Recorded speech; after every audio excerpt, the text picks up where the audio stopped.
I never thought I'd become a detective in my own neighborhood, but when my electricity bills suddenly skyrocketed, I knew something fishy was going on. Here's how I caught the sneaky HOA president who was stealing my power and got the sweetest revenge. It all started 3 months ago. I was sitting at my kitchen table, coffee in hand, when I opened my electricity bill and nearly spit out my drink. $342. That couldn't be right.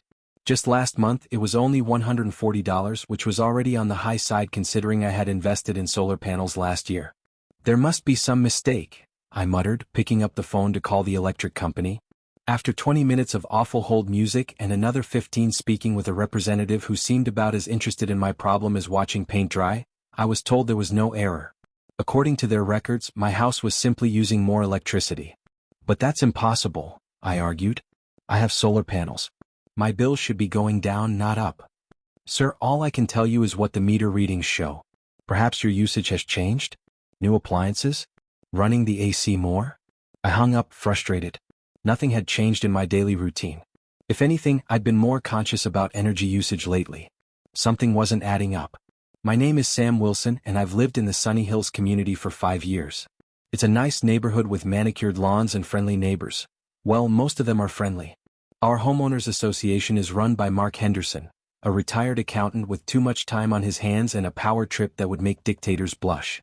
Henderson was famous, or rather infamous, for his clipboard walks through the neighborhood, where he'd document every minor violation of HOA rules. Your grass half an inch too tall? That's a warning. Trash can left out 3 hours after collection? That's a fine. Garden gnome not on the approved decoration list? Henderson would be at your door with a citation faster than you could say, property values. A week after receiving that shocking bill, I was chatting with my neighbor Dave over the fence. Hey, have you noticed anything weird with your electric bills lately? I asked casually. Dave shook his head. Mine's been pretty steady. What? You having issues? I explained my situation and Dave scratched his chin thoughtfully. You know, my cousin had something similar happen. Turns out someone had tapped into his line to power a marijuana growing operation in the adjacent property. While I doubted anyone was growing marijuana using my electricity in our uptight neighborhood, the idea of someone stealing my power stuck with me. That evening, I downloaded the app for my solar system and started reviewing the data. What I found was strange. During daylight hours, my panels were generating plenty of electricity, more than enough to power my house and send excess back to the grid for credit. But according to my bill, I wasn't getting much credit, and my nighttime usage seemed unusually high. Time to play detective, I told my cat, Watts, who stared at me with his usual indifference. I ordered a portable electricity usage monitor and began tracking the consumption of each major appliance in my house. After a week of data collection, my suspicions were confirmed. The numbers didn't add up. Even accounting for all my devices and systems, something was draining power that I couldn't explain. I decided to take more drastic measures. I installed a small security camera pointing directly at my electrical meter and solar inverter, disguising it within a bird feeder. For good measure, I set up another one covering the side of my house where all the electrical connections were located. 3 days passed with nothing unusual on the footage, but on the 4th night at precisely 2:17 a.m., I hit pay dirt. The camera captured a hooded figure approaching my house, moving with purpose toward my electrical panel.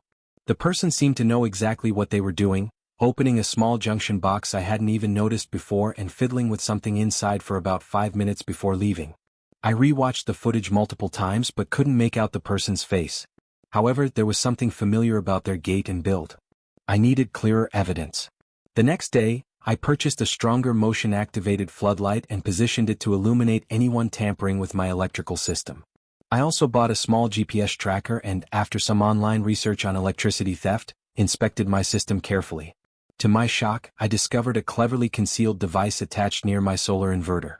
It was some sort of splitter that appeared to be diverting a portion of my generated electricity before it could be measured by my meter. The device had a small antenna on it, suggesting it could be remotely controlled. I was furious but resisted the urge to remove it immediately.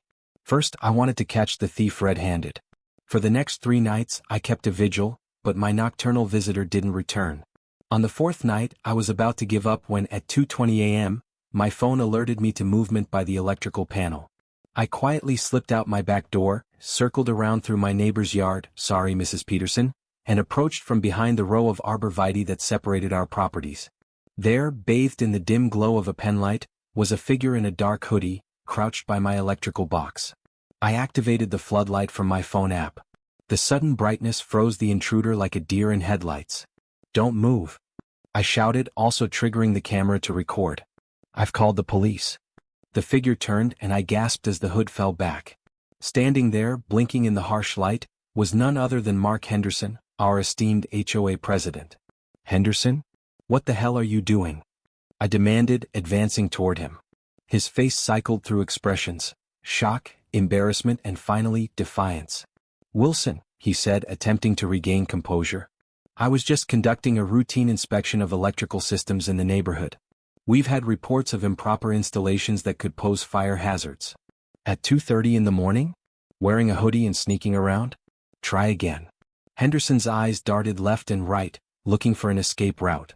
"As HOA president, I have the right to inspect." "Save it," I cut him off. "I know exactly what you've been doing. You've been stealing my electricity for months now." His face went pale. "That's a serious accusation." "It's not an accusation, it's a fact.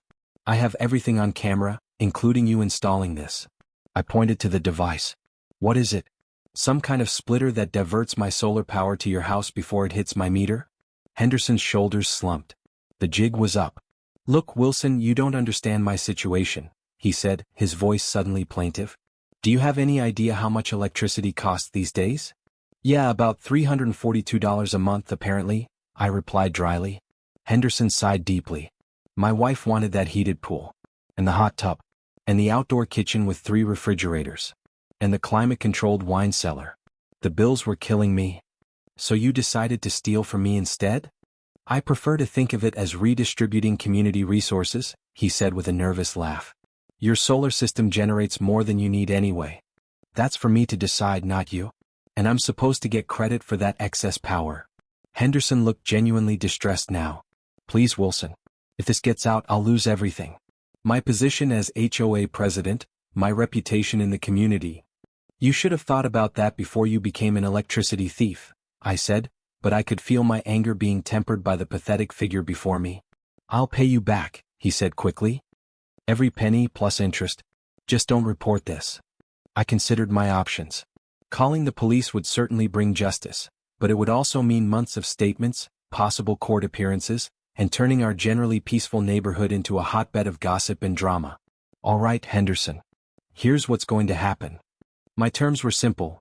First, Henderson would remove all devices used to steal my electricity, not just from my house but from any others he might have been siphoning from. Second, he would reimburse me for every penny of the excess charges I'd paid, plus 20% interest.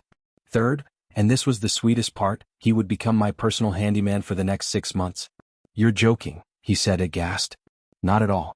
Every Saturday morning 8 a.m. sharp, you'll be at my house ready to work. Lawn mowing, car washing, gutter cleaning, whatever I need. And you'll do it with a smile." "That's blackmail." "No, that's consequences. Take it or leave it. The police station is just a phone call away." He took it. The following Saturday, neighbors did double takes as they witnessed Mark Henderson, usually so proud and imperious, washing my car with meticulous attention to detail. The next weekend he was mowing my lawn and trimming my hedges. The weekend after that he cleaned my gutters and power washed my driveway. "What's going on with you and Henderson?" my neighbor Dave asked one day. "He used to act like you didn't exist, and now he's your personal butler." I just smiled mysteriously. "Let's just say we found a mutual interest in energy conservation." The best part? The HOA suddenly became much more relaxed. The clipboard walk stopped. The petty fines disappeared. When Mrs. Peterson's granddaughter put up a lemonade stand without proper HOA approval, something Henderson would have shut down immediately in the past, he walked by with a smile and actually bought a cup. At the next community meeting, Henderson seemed subdued, avoiding my gaze from across the room. When someone brought up strengthening enforcement of community guidelines, I casually mentioned that I was thinking of expanding my solar array. Henderson immediately changed the subject and suggested that perhaps the community should focus more on being neighborly than on strict rule enforcement. 3 months into our arrangement, my electricity bills returned to their expected levels. Henderson had paid back every cent he owed me, and I had the most immaculate property in Sunny Hills thanks to his weekend labor. One Saturday as he was finishing staining my deck, I brought him a glass of lemonade. "You know, Henderson, you've only got 3 more months of servitude." He wiped his brow. Can't wait. I've been thinking, I said casually. I might be willing to reduce your sentence. His eyes lit up. Really? On one condition. The HOA needs to approve solar installations for anyone who wants them, with minimal paperwork and no aesthetic restrictions. Henderson frowned.